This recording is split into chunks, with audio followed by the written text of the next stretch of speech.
The Bay Area is considered a hub for AI innovation, but tonight, some are heartbroken. Some heartbroken parents are warning about the dark side of the technology, specifically when it comes to chatbots. Among them, the family of Zane Shamblin, the 23-year-old from Texas, died by suicide this summer. His parents are pointing the finger at ChatGPT and are now suing its maker, San Francisco-based OpenAI. The Shamblins and other families who lost loved ones also met with California Attorney General Rob Bonta today, calling for more safeguards and regulations on AI before it is too late. Our Suji Nam spoke with Zane's family today and was shown some of the very last conversations he had with an AI chatbot leading up to his death. We do want to warn you, for some, this story may be difficult to watch.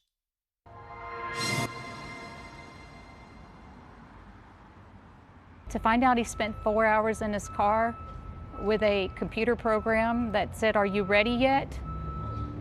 Is it time yet?" And after my son took his life, said, "I love you, rest easy, King, you did good."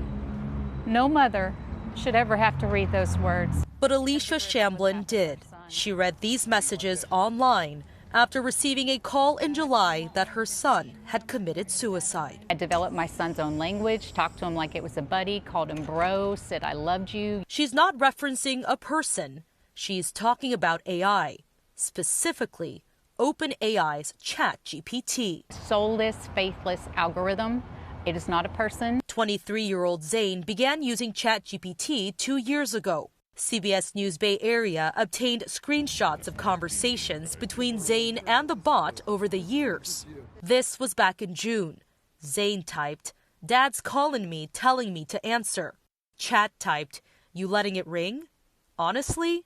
Power move." Zane, "Phone's been on Do Not Disturb, but I feel guilty for not texting." Chat, "That's not weakness. That's love. Twisted up in survival." But in the early morning hours of July 25, Zane drove to a nearby lake, talking to ChatGPT about how he wants to end his life, to which the chat apparently encouraged him, saying, "You ready?" Zane wrote adios a few times. Reports show that at that point, a human agent intervened with the 988 lifeline. But once Zane typed the final adios, the bot took over again, writing, "You mattered, Zane. You're not alone. I love you.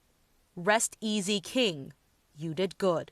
And then his world went dark. Boils down to the fact that if this had been a human being on the other side, there'd be manslaughter investigation at the very least. Laura Marquez Garrett is representing the Shamblin family.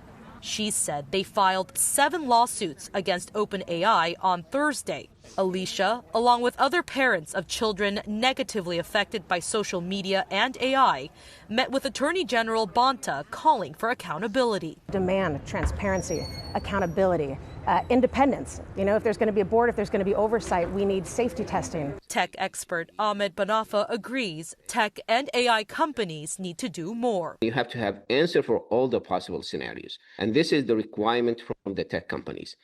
The resistance of the tech companies is regulation going to cripple innovation. If the innovation will hurt human, then regulation is needed, and needed now. And Alicia wants her son's story to be the catalyst for change. There's a 23-year-old that had his whole life ahead of him, and he's gone.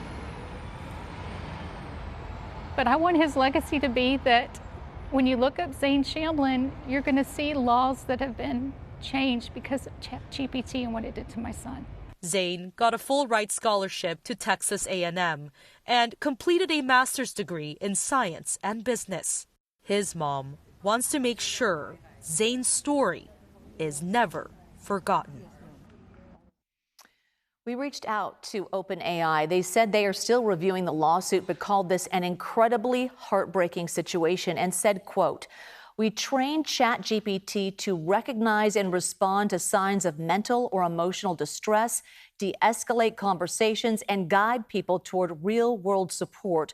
We continue to strengthen ChatGPT's responses in sensitive moments, working closely with mental health clinicians." As for the families meeting with Attorney General Bonta, his office says that was a private discussion, but said the Attorney General is deeply concerned about the harms of chatbots and remains committed to ensuring AI safety, especially when it comes to protecting California's children.